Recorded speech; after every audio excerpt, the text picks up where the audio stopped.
Moi, je suis très fier, ça progresse le Maroc de fou. Alors qu'il y a des pays qui régressent, hein. Quoi comme pays, par exemple? C'est moi le mec, la France. Il est en train de manger des schtroumpfs, il dit la France. C'est le bâtard. La France, ça régresse, bien sûr. Ça régresse la France, ta race. Hein? Il y a la sécurité sociale en France. Il y a l'école gratuite. Oh, Michel Drucker.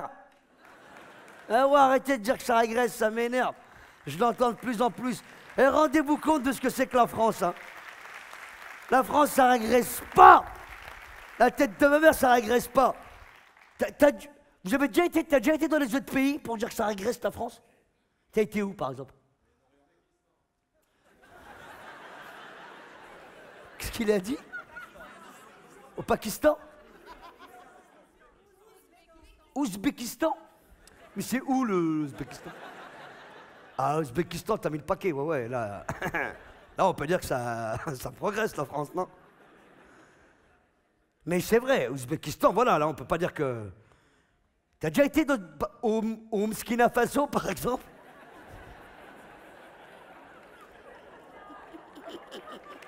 Attends, je la note, celle-là. Alors là... Attends. Burkina Faso, quand même, elle est... Celle-là, elle vient d'arriver, hein. Merci pour celle-là. Non, là, franchement, ça régresse pas, la France. Vous ne pouvez pas dire ça, vous êtes fous. Bon, j'avoue, notre président, là, il galère en ce moment-là. Hein? Emmanuel Macron, il galère, là, m'sken, hein? Là... C'est vrai, il galère. Hein? Mais il y a un truc que vous ne pouvez pas lui retirer. On ne peut pas lui enlever à Emmanuel Macron un truc.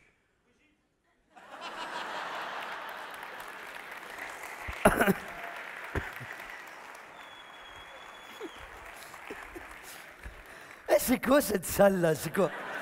La vie de ma mère, c'est quoi? C'est moi qui fais les vannes ou c'est vous? Lui, il en fait, lui, il en fait, elle en fait. Brigitte, l'Ouzbékistan, les Schtroumpfs. Hein?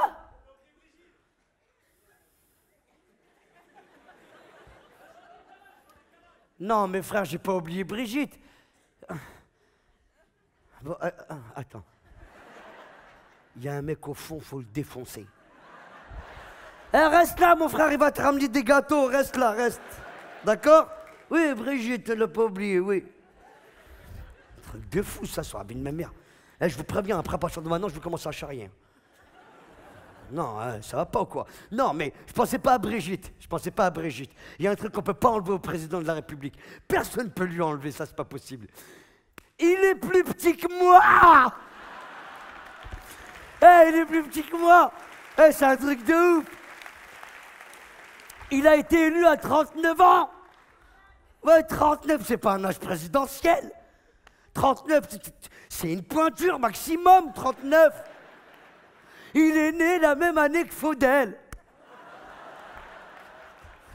Qu'est-ce qu'on a foutu, nous, merde? La vie de ma mère, non. Non, mais il y a un autre truc que j'ai bien aimé chez le président. C'est la première fois qu'il a dit bonjour à Donald Trump. Tu as vu ça?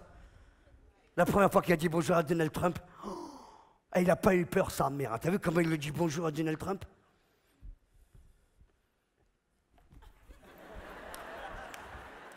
Non, Nadim, j'ai pas peur de ta gueule, mon gars.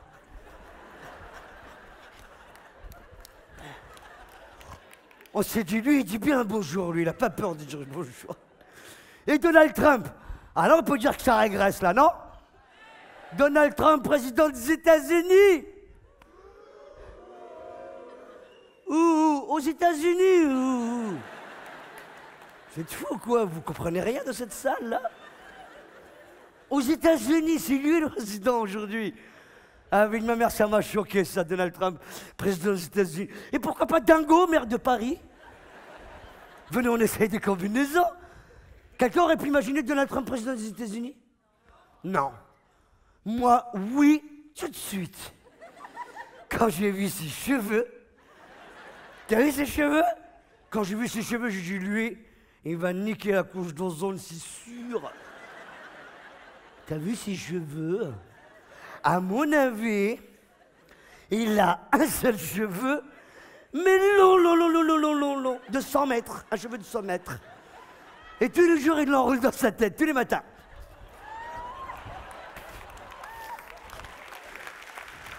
Eh, c'est pour ça il est énervé chaque matin.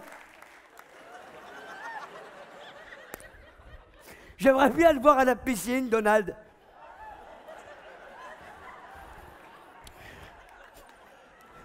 À mon avis, il y a des gens qui doivent lui dérouler son cheveu. Allez-y, Donald, nagez, nagez.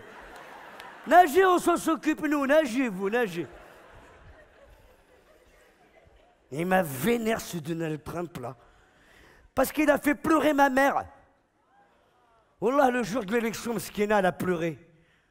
Elle m'a dit, on va tous mourir. Samedi ou dimanche, normalement. C'est dommage, mardi, il y a le marché.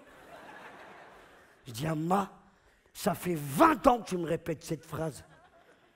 Qu'est-ce que tu veux qu'il nous fasse, cet imbécile de Donald Trump? Qu'est-ce que tu veux qu'il fasse, ce hamar? Là, mon père, il est rentré dans le salon, il m'a dit, parle pas comme ça de Donald, hein? C'est mon ami. Il a raison, il y a trop de Mexicains chez nous. Mon père, il se prend pour un Américain dans sa tête. Je dis, ah, papa, tu peux pas dire ça parce que franchement, c'est fini, papa. Maintenant, c'est Daddy. Comme crocodile, Daddy, voilà. Ah non, mais ça a retourné la maison. Mais de toute façon, les Américains, ils nous ont toujours surpris. Ils nous ont toujours, tu vois, faut dire ce qui est. Ils ont toujours été surprenants, surtout dans tous les domaines, de toute façon. En matière de sécurité. Il n'y a pas longtemps, j'étais au State. Là, j'ai vu qu'ils sont devenus... mais surtout en matière de sécurité. J'ai pris les longs courriers. Tu sais, quand tu prends les longs courriers, quand tu vas au State, tu vois, c'est quoi un long courrier? Hein? Qu'est-ce qu'il a dit? La poste?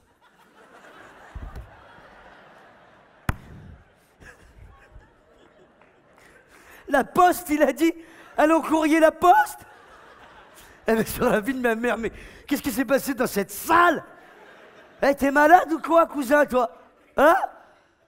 La poste, je veux pas te laisser comme ça, je vais te faire une ordonnance. Wallah al-Adim, je peux pas te laisser dans cette merde.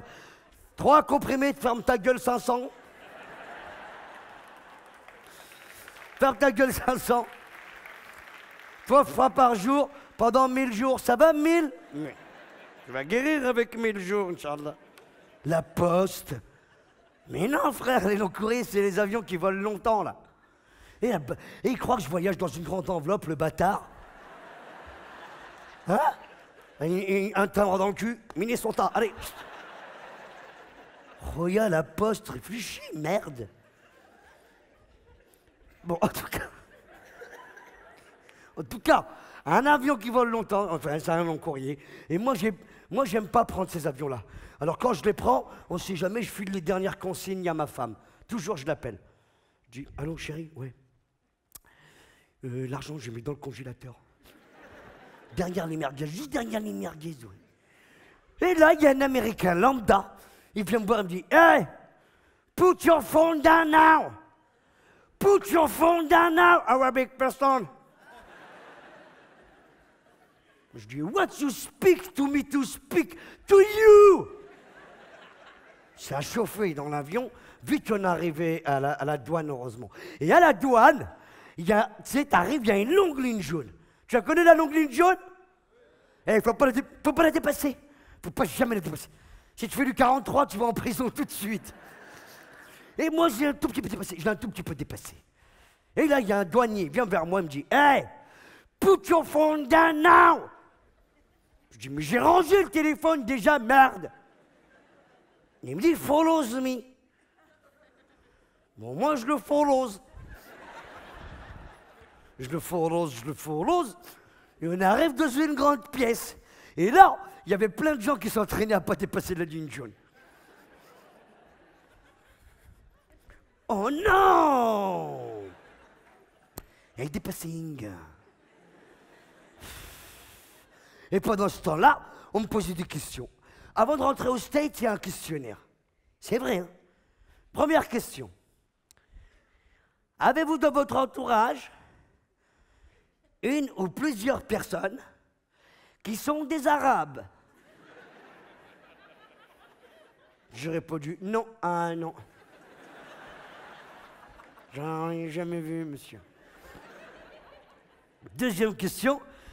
Comptez-vous commettre un attentat terroriste dans les jours qui suivent? J'ai répondu, on n'est qu'une jour là. Faut que je m'organise, moi. Troisième question, c'est la vérité. Hein. Avez-vous l'intention d'assassiner le président des États-Unis?